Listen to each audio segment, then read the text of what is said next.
Started. All right, welcome everybody. We're going to get started today. My name's Aaron Klapper, and I know most of you, but there'll be some other people trickling on the call. So essentially, I've been in coaching for almost 20 years and picked up a ton of tools along the way that we share in these calls. These calls are all about agents helping agents, supporting each other to do more business, and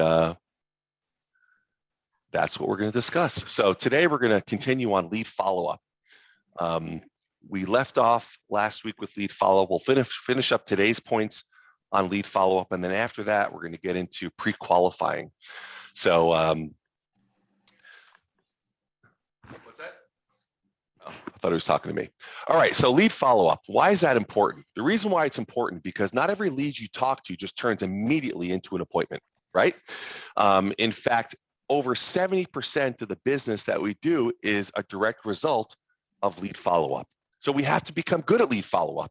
You know, whether we're talking to a past client, a center of influence, an expired listing, or for sale by owner, or a cold call, or door knock, anybody, you know, if it's not an immediate first call, like, okay, we set an appointment, we're going to get a listing, we're going to make a sale, we better become really, really good at lead follow-up. So we've been talking about this the past couple of weeks, and let's go ahead and continue on our points for lead follow-up. So the next point is this. Remember this question. Have we lost more business because we overcall or undercall our leads? Have we lost more business because we overcall or undercall our leads? Motivated people love aggressive agents, so overcall them. This might be a little bit counterintuitive for some of you. You get a lead, God, I don't want to bother them. I don't want to irritate them. You know, I don't want them to feel like, you know, stop calling me. The truth of the matter is when you have somebody that's motivated, that really wants to buy or sell a piece of real estate, they love when you follow up with them. When you're really motivated to buy or sell a home, you want somebody as motivated as you that's stepping up to the plate, and you feel like, my goodness, I find the right guy. Like, I love this gal. She's amazing. You're absolutely on the same wavelength. So don't be afraid. Don't be hesitant to overcall somebody and to aggressively call somebody and ask for the appointment. They absolutely love it. Does anybody have a hesitation or a fear about overcalling someone? Because if you do, raise your hand and let's talk about it, because we need to get rid of that right away. Okay, good. Very good. Next point, your lead follow-up calls are not contacts to be used towards your prospecting numbers. There are some of you on the call that actually count how many contacts you make daily, right? For those of you that don't prospect a lot, maybe you don't do this, but for those that are prospectors, you track your numbers, right? Chad, you knock doors every day. You track your numbers. Sean, you track your numbers, right? For those of us that are making our contacts, I talked to 18 people today. I talked to 28 people. I talked to, 41 people today. You track your numbers. Lead follow-up calls don't count towards that. So that's just a little housekeeping tip for you, for those of you that are prospectors to keep in mind. You must make your new contacts every single day, and the lead follow-up is a separate, bucket of time that you commit. So now we're going to go through what the Mike Ferry lead follow-up system consists of. It's a very, very simple system. We talked about it a little bit last week. Think about the lead follow-up system you guys have, by the way. Some of you use Outlook. Some use some fancy CRM, right? This is the Mike Ferry old school lead follow-up system. And who was it last week? Was it you, Jason, that were talking about the simplicity and that worked best for you? I can't remember if it was you or somebody else. No? Okay. Oh, it was. I agree in simplicity. Yeah, good. So this is the Mike Ferry lead follow-up system. A stack of 3x5 cards. Could it get any simpler and more basic than that? You identify whether the prospect is a buyer or a seller. Okay, you put a little B or a little S. It's almost comical how simple this is, but just check out how effective it is. So you identify a buyer or seller. Then you put their name, their address, their phone number, and the date you acquired the lead on the card. Okay, sounds simple. Then you put the date that you're going to throw them away. Oops, like what? Let's say your definition of a lead is 6 months. Let's say your definition of a lead is someone's going to do something within 30 days. Now, if you find a lead, Chad, if you're door knocking and you find a lead and you put their name on a 3x5 card, all right, they're a seller. Joe Smith, here's his phone number, here's his address. I found him today. My definition of lead is somebody that's going to buy or sell in 30 days.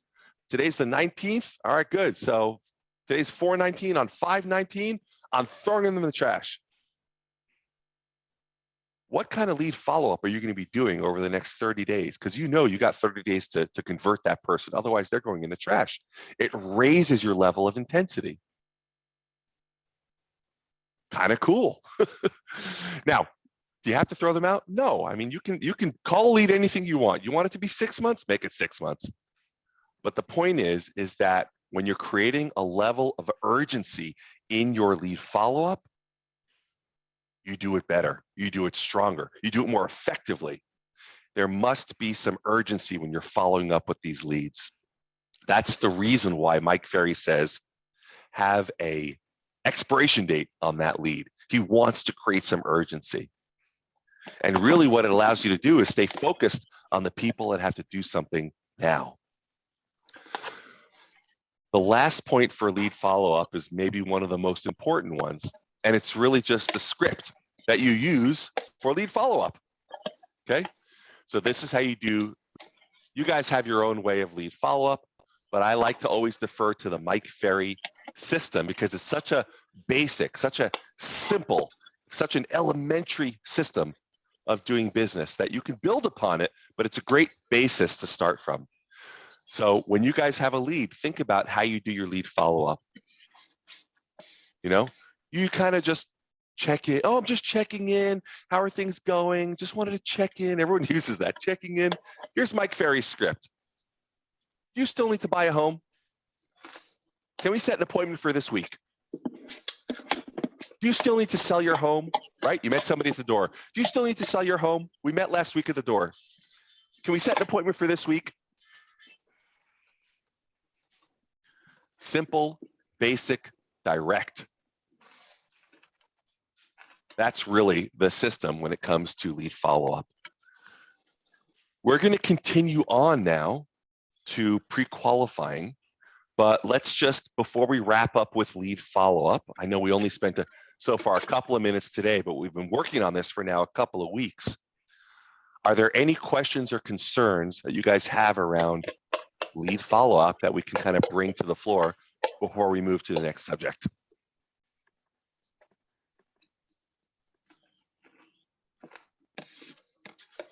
Right? What is Linda doing? She is, I'm going to mute her. I think she's stapling something or she's having a fight with her stapler there. All right. So the next thing that we're going to do is move on to pre-qualifying. Pre-qualifying is one of these things that, so Dave Buss is on the call. Dave is a great lender. Dave, I know, knows how to pre-qualify. He knows how to ask great questions of somebody because you cannot do a loan for somebody without pre-qualifying. You have a lot of questions, right, Dave, that you'd have to ask someone in order to be able to give them a loan. You can't just be like, oh, you want a loan? Sure, well, let me send you the documents now, right?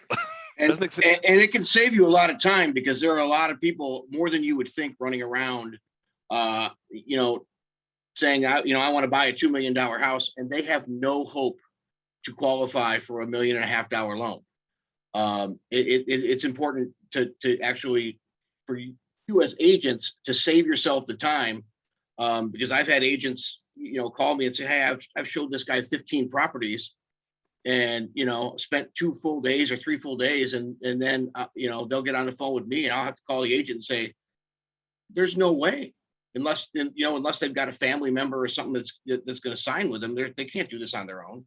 Yeah. People have a crazy concept sometimes of what they qualify for, what they can achieve. So you should, if run everything past the lender before you start spending a whole lot of time with anybody. Yeah, perfectly said. Our time is so incredibly valuable. I think you guys all are very aware that we don't get a paycheck unless we sell something, right? So, I mean, let's not have people waste our time. You know, what a shame to allow that to happen. Let's really make a commitment not to let that happen. So, point number one with regard to pre-qualifying is this. Remember that pre-qualifying will set you apart from the competition because it makes you look more professional. 95% of your competition does not pre-qualify. Now, when I say this, you know, Dave was just talking about getting a buyer pre-qualified. This is a little bit different context. This is like saying when I'm talking about pre-qualifying now, it's if I'm going on a listing appointment, I want to pre-qualify that listing. There is a series of questions that I'm going to ask the seller before I actually meet with them. If you're going to go out with a buyer, you're going to pre-qualify them. A, it's like what Dave mentioned, you're going to have them speak with a lender and pre-qualify them before you show them property. B, you can also emotionally pre-qualify them. Like, how important is it that they buy a property? What happens if they can't find a property? Like, are they just comfortable staying in their place for another 2, 3, 4, 5 years? So pre-qualifying, let's focus primarily on the listing side, because right now in this market, like we want to be finding listings, right? That's like the gold right now in this market. So 95%, let's say you have a listing appointment that you've scheduled, 95% of the agents that you may be competing against will not pre-qualify. They're just happy to have an appointment. They'll show up completely blind to what's going on. Now, I'll run through, you don't have to write this down. It's just the Mike Ferry script that is available on his website. But this is the pre-qualifying script for a seller, for a listing appointment. And just kind of imagine, you know, using this as opposed to not using it, the kind of power it brings you. Most agents will not do this prior to going to a listing appointment. So I have an appointment set for, Friday at 3. And I say to the seller, before I come out, there are a number of questions I need to ask you. Is that okay? They say, sure, shoot, fire away. Great. If what I say makes sense and you feel comfortable and confident that I can sell your home, are you planning to list your home with me when I come out on Friday at 3? You actually ask them that question? Yeah, I'll ask them that question. If what I say makes sense and you feel comfortable, confident I can get the home sold, are you planning on listing with me on Friday? What if they say yes? Great. Yes, I'm planning on listing with you. Perfect. Now I know that's going to be a pretty short appointment. Now I know we have rapport. And if they say no, I'm not planning on listing, I can ask more questions. I really want to be prepared for this appointment. Then I go into the next question. Are you planning to interview more than one agent for the job of selling your home? No, Aaron, I'm not. Just you. Great. Or yes, we were going to actually interview 3 agents. It gives me the information so I can ask more questions. I can take that information, do what I want. Oh, perfect. Have you already set the appointment with those other, 2 agents? Yes, you have. Oh, when are you meeting with them? Well, I'm meeting with one on, after you on Friday and one on Monday, So I can choose to change my appointment if I want to be the last one in there. Or if I feel like I'm a really strong closer, I can go in there first and try and cancel the other appointments for them. So anyway, the point is by the more information you are armed with, the better the appointment that you're going to have. These questions are incredible. Next, we go into, as far as the pre-qualifying, we go into rapport building. Tell me again, where are you moving to? I'm moving to Austin, Texas. Oh, that's right. Perfect. And how soon do you have to be there? We have to be there in 3 months. Okay, great. When I see you, how much do you want to list your home for? What a great question, right? If I think it's worth $1 million and they say $1 million, perfect. I can move to the next question. If I think it's worth $1 million and they say 1.8, wow, I better be very good in my presentation, or I'm questioning their motivation, right? Like, this is all very, very helpful. Then I go into, well, as a professional real estate agent, I study homes and prices every day. Therefore, I assume you'll list with me at a price that will cause your home to sell, correct? They might say yes, no, whatever. So what price won't you go below? Imagine asking that question and them answering, well, I wouldn't go below, 1.2. Okay, this is telling me a lot. And how much do you owe on the property? We owe 300,000. Or back in 2007, when you're going on $1 million listing appointment, how much do you owe on the house? 1.3. Good to know. You want to know these things. The last one, then the next question I ask is, have you ever thought about selling the property yourself? I want to know that. Yeah, we actually have thought about it. Most people, no, I would never do that. I like to know these things. I don't like to get blindsided on the appointment. Don't worry. If you ask them, have they ever thought about selling the home themselves? You're not giving them this bright idea like, what if I say that and they decide to go for sale by owner? It's not going to happen. It just allows you to gather information. Next question on the pre-qualifying script. Would you please describe your home for me? This tells me a lot about their personality style. If somebody says, what the hell is there to tell? It's 2,000 square feet. It's worth $1 million. That's a driver. That's like an A-type personality. You can go in there, guns blazing, and just get that listing signed. If they're like, well, oh my God, we've done a ton of work to it. We just, it's 2,346 square feet. I just spent $76,500 doing this, that, and the other. We have the P21, water heater, and it's like, what the hell is this guy talking about? That's an analytical person. So when you ask a question like that, will you please describe your home for me? It actually tells you so much about who you're dealing with, so much about how they communicate. So it's a great question. Next is, I'll be sending over a package of information. Will you take a few moments and review it? That's a pre-listing package. Do you have any questions before I arrive? And the last question that you say, so our meeting should only take between 5 and 25 minutes. Is that okay? Look forward to seeing you on Friday at 3. So all these questions have a purpose, whether it's information gathering, whether it's learning what their objections are and drawing them out before the appointment so I can be very prepared. I'd want to know if they're going to be really tough on me with regard to commissions. I want to know if they can be interviewing 3 other agents. I want to know if they think their house is worth more or less than I think it's worth. I want to know if it's a total pigsty. I want to know so I can really be there and not figuring this out when I get there. That's the value of pre-qualifying. Now you can see that, put yourself in the eyes of a seller.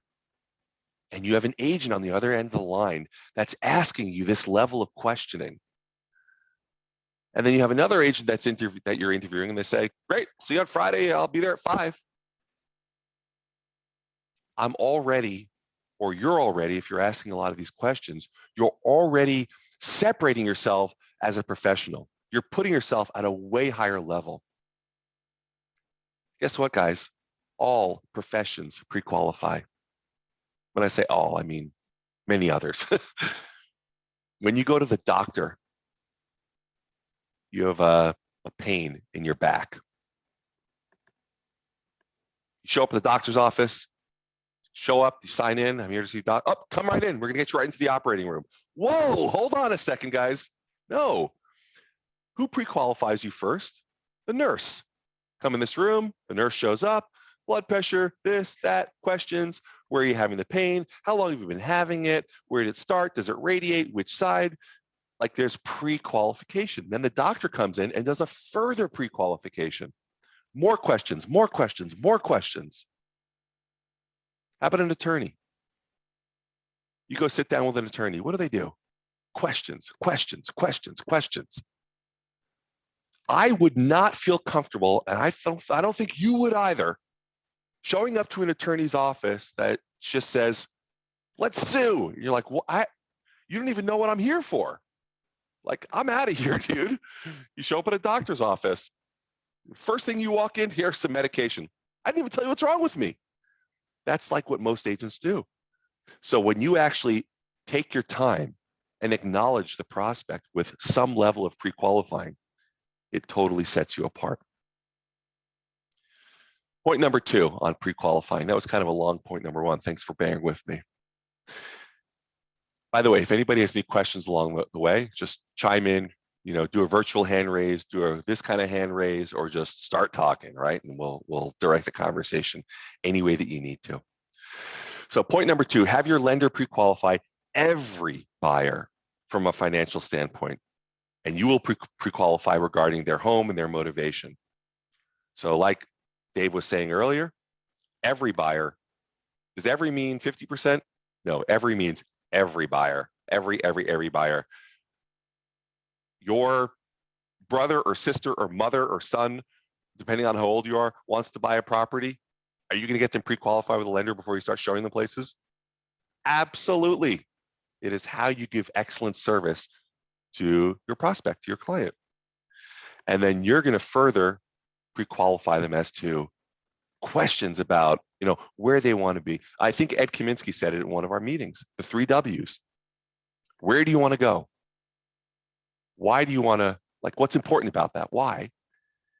And when? Where, why, and when?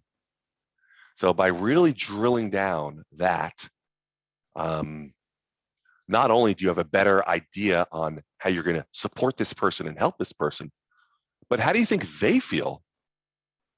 God, Fred really gets me. He has so many great questions.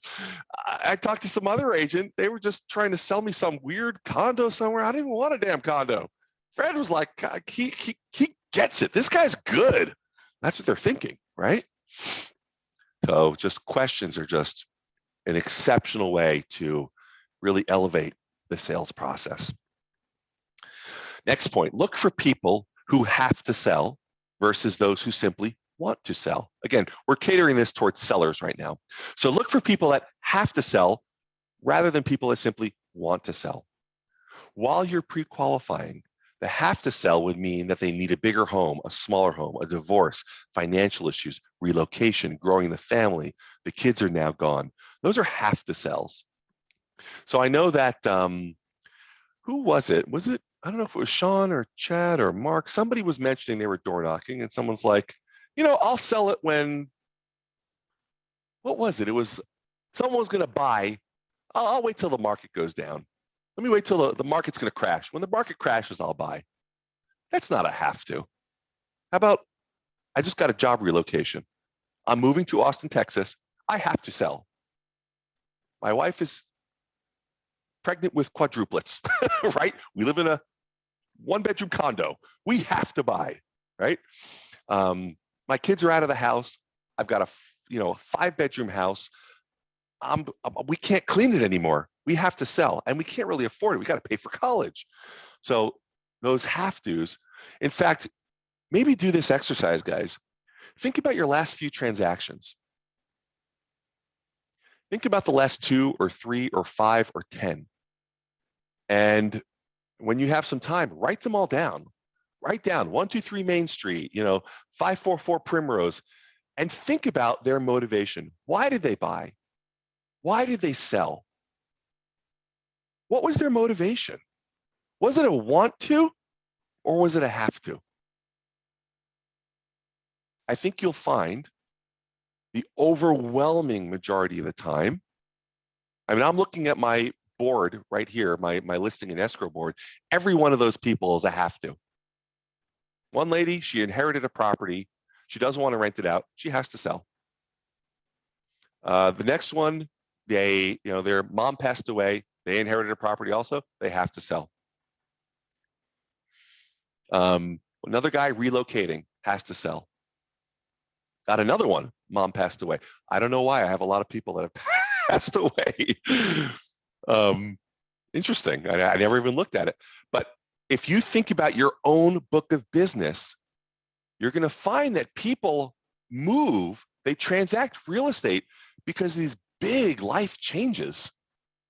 It's not casual like buying a pair of shoes. I think I'll buy another house today, right? It's not casual at all. So you can start to listen for that in your prospecting. When you're talking to somebody and somebody strolls into your open house, that's a great line of questioning, really trying to determine what their motivation is. If they're totally nonchalant, unattached, there's not a likelihood that they're going to do any buying and selling. Just look at your own book of business, your past year or two. List out 10, 20, 30 deals. List them all out. Were they a want to or were they a have to? It's kind of crazy, actually, when you think about it. And then you can take that information that you just gathered, like, wow, these are all the people that I've done business with, and they've displayed some very specific qualities. There's a through line with all of them. They all had motivation. They all had to do something. And now you're at this open house and somebody waltzes in and you're thinking, this person is nothing like these people. These people had to do something. These people, what you're also going to find it, these people returned my call. They were really nice. They were really easy to work with. They returned my texts. They answered my questions. And now this guy walks in. He's evasive. He's elusive. He's rude. He doesn't answer questions, but he says he might want to do something at some point. Is that really somebody that's going to do something? Chances are 99.999%. That's a waste of time. So really kind of cool to start to track this stuff and have these conversations around it. Next point on pre-qualifying. Spend more time qualifying. Can I add something Go to for that it. last one real quick? Yeah. Just want to chime in. I think it's perfect for one of my favorite things that you helped me understand is using a little reverse psychology with them to find out if it actually is a need, and to ask them, like, why don't you stay here? You have a great house. It's a great neighborhood. And see how they respond to that. If they really don't have a need, they'll be like, yeah, you know, it is really nice here. Or they'll actually give you that reason and say, like, no, actually, I need to get out of here. Like, there's this, and this. Yeah, this is just a fun little trick to do with people. Absolutely. And that's just, all of you guys keep that in mind. It's just a wonderful thing. You know, sometimes, unfortunately, we're more motivated than the client, right? So that's never a good thing. That never leads to anything positive. But if you've got a client that seems to be kind of on the fence, rather than trying to talk them into selling their house, rather than trying to talk them into buying a house, why not just stay where you are? I mean, the rental is beautiful. You know, it's a great house in a great location. Have you thought about just staying for a couple of years? No. I don't want to stay in the rental. I don't want to. Listen, I'm sick and tired of paying my landlord's mortgage. You know, I don't know when he's going to sell it or not. It doesn't give me any. I want pride of ownership. Like, all of a sudden, they're just like gung ho and selling you on why it's so important for them to buy a house, right? I remember one time I was prospecting and I couldn't really get the motivation out of the guy. And I said, you know what? Why don't you just stay in the house? Why sell it? I mean, it's a great neighborhood. His motivation was because his next door neighbor threw cigarette butts in his driveway, and he would not stop doing it. And it really, I mean, it bothered this guy a lot, enough that he wanted to move. You never know what people's motivation is. It's really kind of funny, but yes, Sean, that's one amazing way, is just to kind of reverse the tables a little bit. You know, why not just stay? They'll give you all kinds of reasons why they don't want to stay. Next point, spend more time pre-qualifying and less time building a relationship in order to build the quality of your business. So back to kind of our first point. Hey, I'm just calling to check in. How you doing? You know, let's say you're following up with someone from an open house. Oh, I just, you know, I was thinking about you, and it was so nice to meet you the other day. And I remember you talked about how you love to play golf, and I turned it on, and the Masters were on, and I was watching, and I thought of you. It's like, oh my God, please, right? Like, let's get to some, let's get some meat here, like some meat on the bone, and talk about it, and just like get into that, right? So pre-qualifying is really not about rapport building. I'm sorry, yeah. It's about, let me get back to the point. I don't want to mess this up. So spending more time pre-qualifying and less time building a relationship. So when you, again, that goes back to the point of really just showing yourself as a professional. We'll go back to the doctor's office, right? You break your leg, you go to the emergency room, and they need to triage you and pre-qualify fast, right? How am I going to help this person get well? If you're a patient and they walk in and you're there with your broken leg and they say, Nahal, I see you broke your leg. Before I get started, I just want to say I love that shirt. It looks great on you. And I see on your bag, it's a Louis Vuitton bag. I love Louis Vuitton. It's my favorite, in fact. Let me share with you the Louis Vuitton bag that I bought. You're just like, dude, fix my leg. This is not about rapport building. So that's very similar to what we do. A little bit of rapport building is fine. Remember, when you're pre-qualifying, you're setting yourself up as the professional. Super cool point. Keep your pre-qualifying script and keep your pre-qualifying script with you, because you could set an appointment in your office, your car, your home, be prepared. The pre-qualifying script is the one that I went through before. It's a Mike Ferry script. You can go to Mike Ferry's website and print it out. And it's a script, just to remind you, before I come out, there are a number of questions I need to ask you, okay? If what I say makes sense and you feel comfortable and confident, I can sell your home. Are you planning to list your home with me on Friday at 5? I pretty much have it memorized, but it's a great script to have with you at all times, because if you're carrying your leads on a little 3x5 card with you at all times and you're ready to set those appointments, you can move right into pre-qualifying and really showing yourself as a professional. Just a great thing to, by the way, with any one of these scripts, such as the pre-qualifying script, I know that Sean and Chad have been working on script practice. All you do is that you go down the script like for hours and hours. You repeat it and repeat it and repeat it and repeat it. We all know the alphabet, right?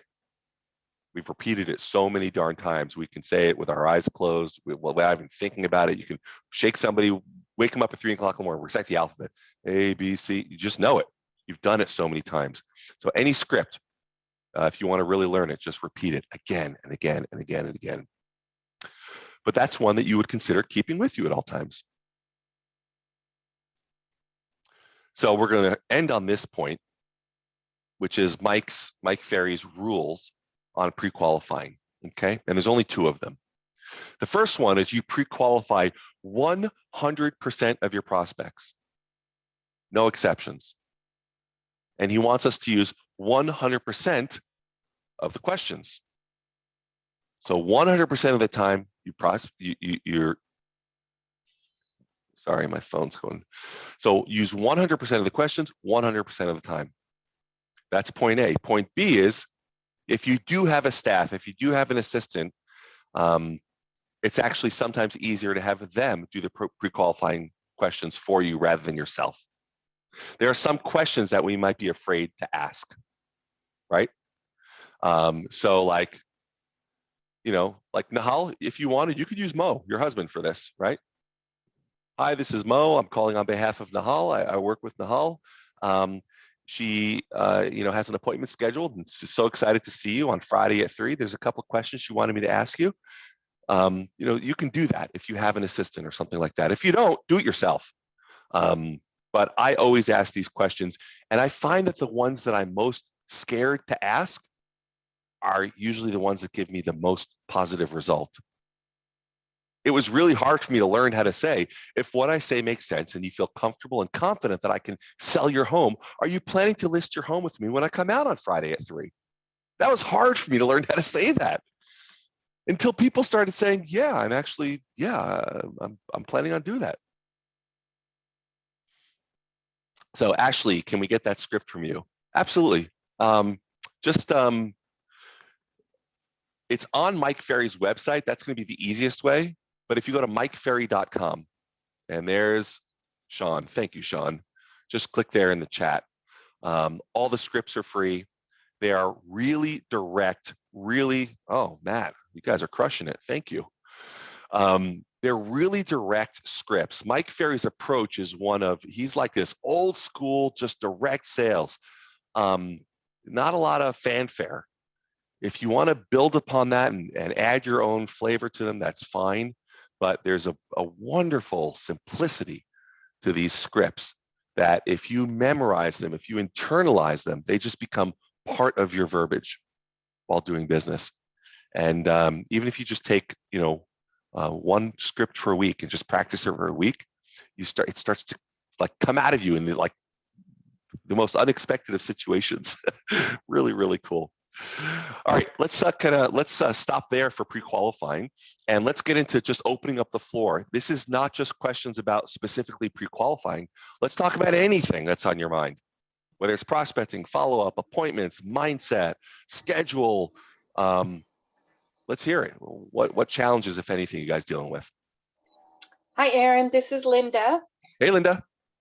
Hi. I have a question. How do I put this question? So say you're on the phone with the seller and you're setting the appointment for Friday.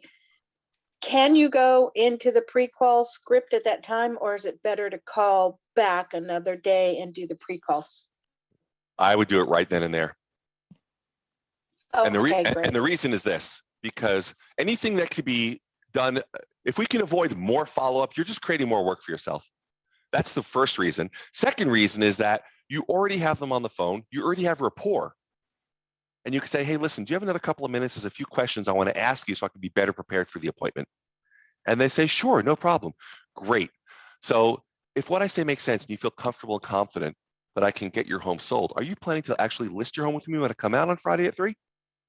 That's question number one. Then question number two. And I would get into it right away.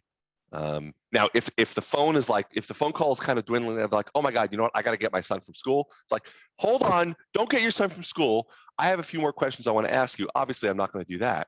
So, you base it on a case-by-case basis, but I would always try and do my pre-qual while I have rapport, because people, they're there, they're focused, and to try and build that rapport up again and get them in the mind space, it's just harder the second time around. So I would suggest you do it right then and there.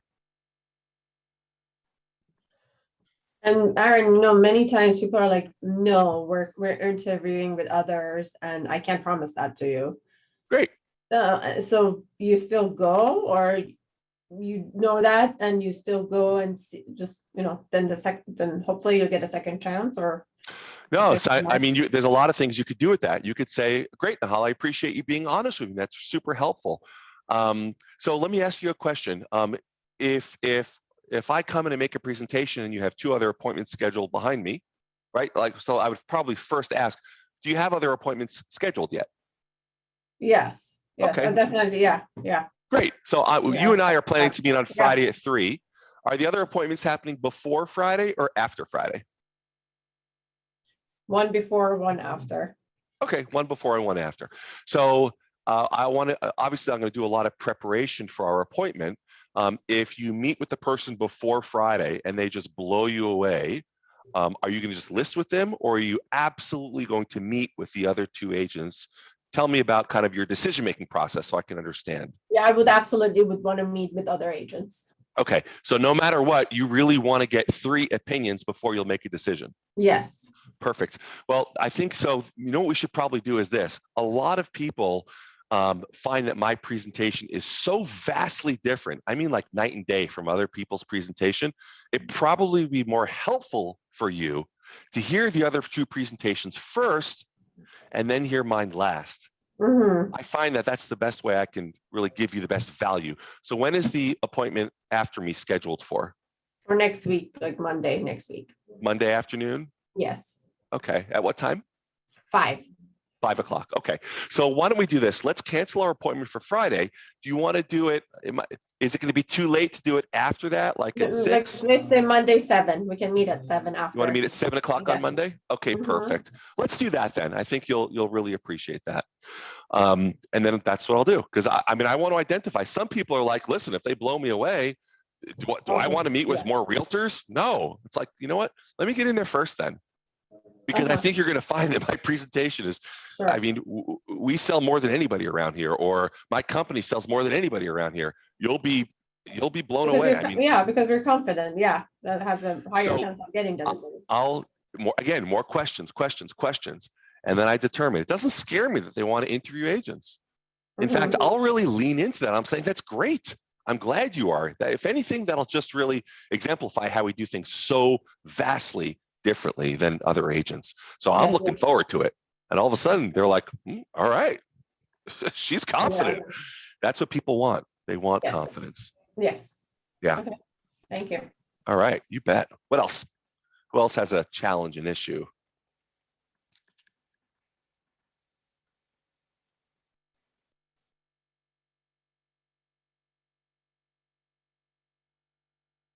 I have a question.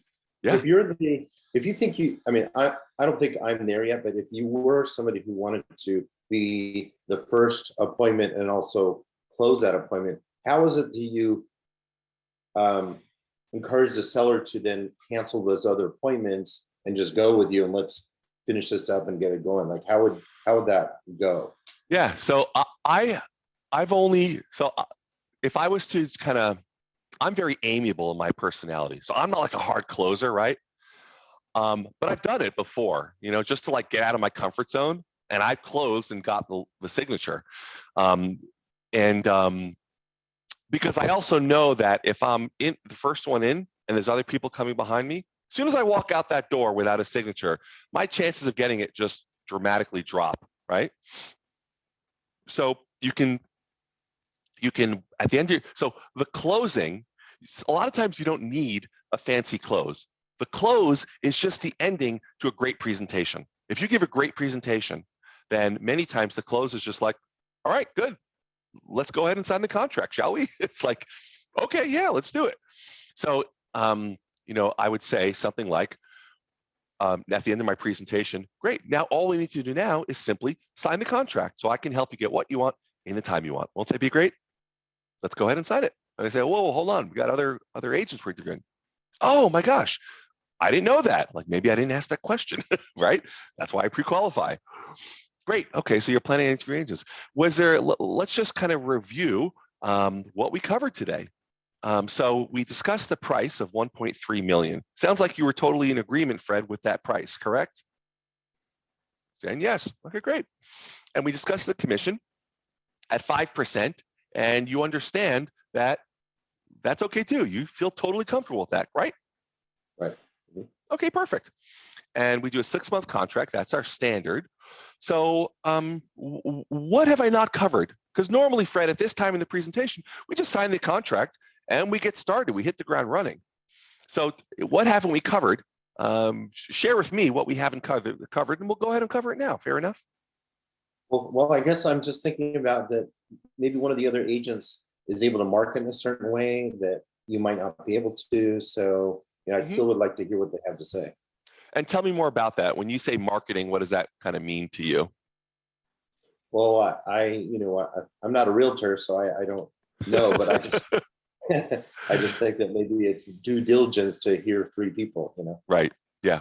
And it can be, but at the same time, one thing I learned from one of the most wealthy people that I know is somebody, he taught me a wonderful lesson. He goes, business people, really good business people, they make decisions quickly.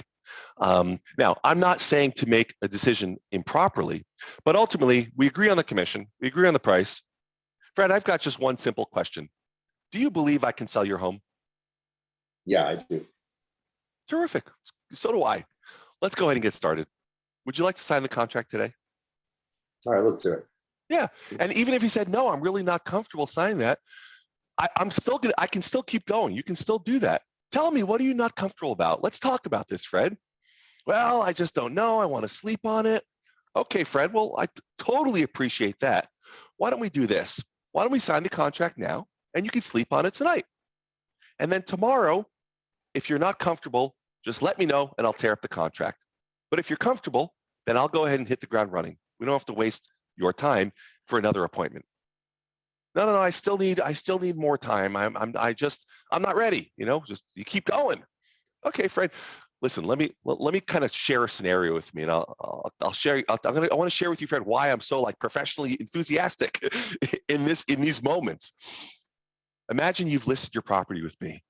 All right, it's 1 week from now. I'm in the living room, and there's a buyer walking through the house, and we haven't had any buyers through. That's the only buyer that's coming through. And that buyer says, you know what?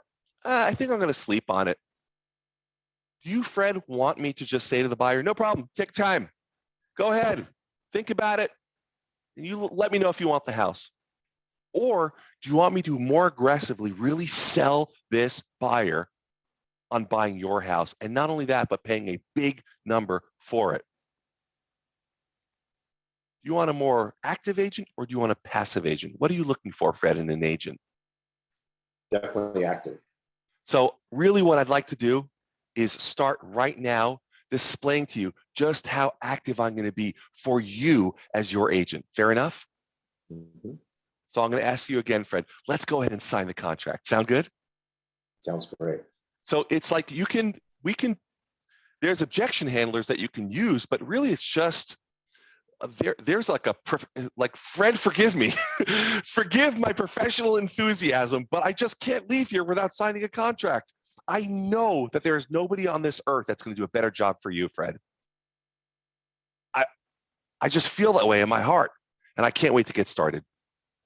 Now, when you're looking for a real estate agent, do you want somebody that's passionate about getting your home sold, or do you want somebody that's going to be kind of a weak noodle about it? You know, you want somebody passionate, right? Mhm. Fred, can you feel my passion? A weak noodle. Let's go ahead and sign the contract. You can totally have some fun with it. Again, I would ask those questions beforehand to find out what type of person they are, who they're interviewing, you know, but sometimes you show up and oh, this morning I just set another appointment. My God, Fred, do you just like the punishment of meeting with realtors day in and day out? Let's save you the agony, right? Are there any questions you have about my presentation? If there are, let's cover it. And if not, let's go ahead and sign the contract. I'd like to take a stand for you and for the process of getting this home sold. Let's get started today. Remember, Fred, these people are not professional salespeople. So if you have the guts to close 2 or 3 or 4 or 5 times, they'll be like, all right, you're right, let's just sign it. You know? So you know, but most agents, they don't do that. They won't even ask for a signature. They'll get to the end of your presentation, they'll be like, okay, any other questions? Nope. Okay. Here's my card. Here's all my information. I'll leave this book with you. If and when you're ready to get started, just call me, let me know. So you can really have some fun with this. You really, really can. And it doesn't have to be stressful. It can be just super, super fun. So cool, good stuff. What else? Anybody else thinking about something? Anything on your mind that you want to go through? I have a thought that I have been pondering. In a changing market, which we may or may not be able to go into, but that actually doesn't matter. What are people doing now that you've heard of to actually proactively market their listing? Assuming that not everything's selling still in one day. So let's go to a very extreme example of that question, Matt. How about it's 2008? Go for it. Yeah, like we're in 2008, 2009, 2010. What are you doing to promote your listing? Because now it's like there's lots of listings, right? And so really what it is, it's price, showing condition, and marketing. That's what I share with a client. Those are the 3 things and the only 3 things: price, showing condition, and marketing. Now, showing condition, that's easy, right? You can bring a stager in there, you can make recommendations, you make the place show its best. That doesn't mean remodel the kitchen. It means showing condition. You make it show the best for what it is. If it's truly going to benefit them to do some remodeling, I guess you can recommend that. I never like to recommend stuff because I don't want to be the one. I don't want to spend their money improperly, right? Like, so I try and really make recommendations that I absolutely am certain will help the sale of the property. If a house needs painting because it's just god awful and it just looks, you know, I'll make the recommendation, but I'm not one of these agents that comes in there and makes all these crazy recommendations, stresses people out. So that's showing condition. You make it show its best. You declutter, you depersonalize, that sort of thing. That's number 1. Marketing. Marketing doesn't mean a full page ad in the Beach Reporter. Marketing just means I'm delivering the information to the right people at the right time. So when I network with other agents, that is marketing, right? When I put on the MLS, that's marketing, right? I really identify that price is the issue. That's what we were doing in 2008. Call an expired listing. I've already listed with 2 agents. What the hell are you going to do different? I get the appointment and I explain to the seller. There's only 3 things here that are going to impact the saleability of this property. It's price, it's showing condition, and it's marketing. So let's identify how we're going to impact these 3 in a positive way. Showing condition. I'm going to have Mary Beth, my stager, come in here. She'll help you declutter, depersonalize, make it show its best. Marketing, fortunately, information moves at light speed.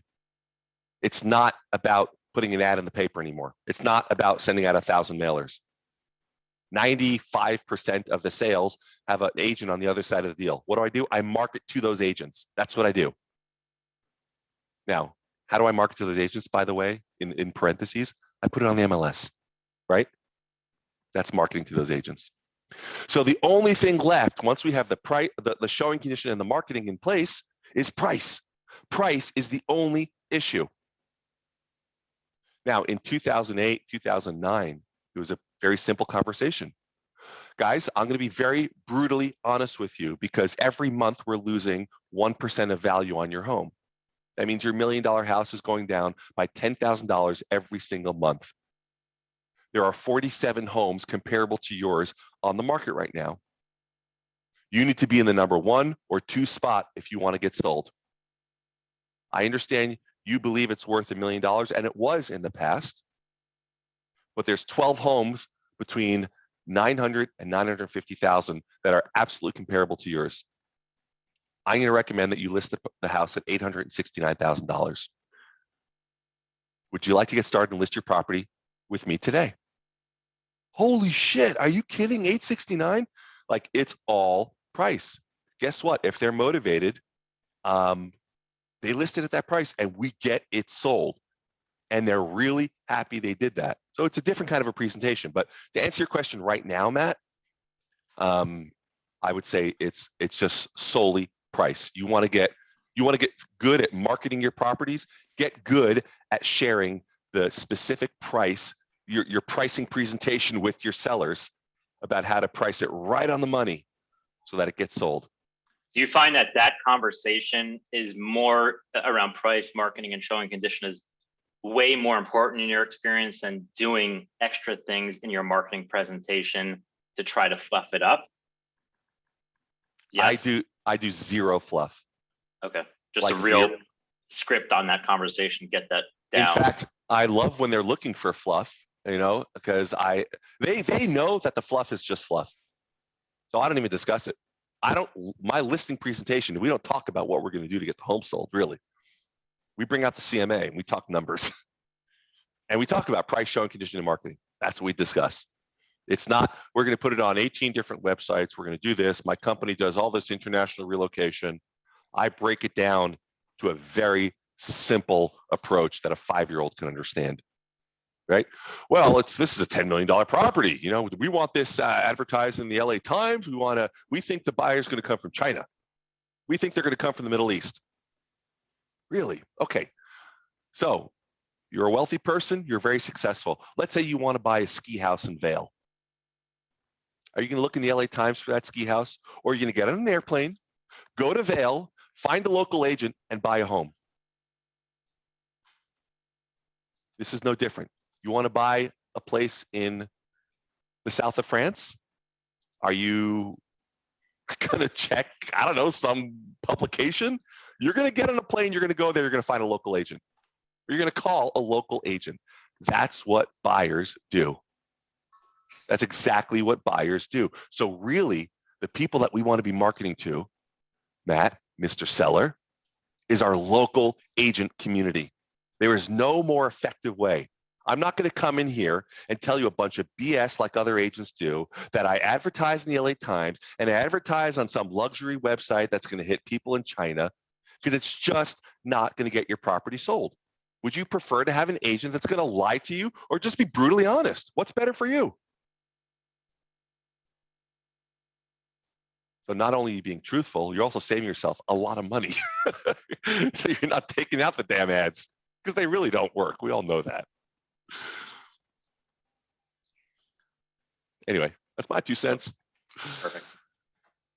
Pricing. Become an expert at really, and if you have to get better at rapport building with people so that you gain the trust that you can have those tough conversations, do that, right? Like really get good at that. Dealing with people, dealing with emotions, being able to dig deeper on all those issues and really share with them that you're coming from a place of support and integrity and acknowledgement and guidance. Cool, guys. All right, everybody. Thank you so much for your participation. I just love these calls and I so appreciate all of you participating. And I'll look forward to talking to you next week. Same time, same place. Take good care, guys. Thank you. Take care. Thanks, Sarah. All right. Thanks, guys. Very All right, helpful. see you tomorrow.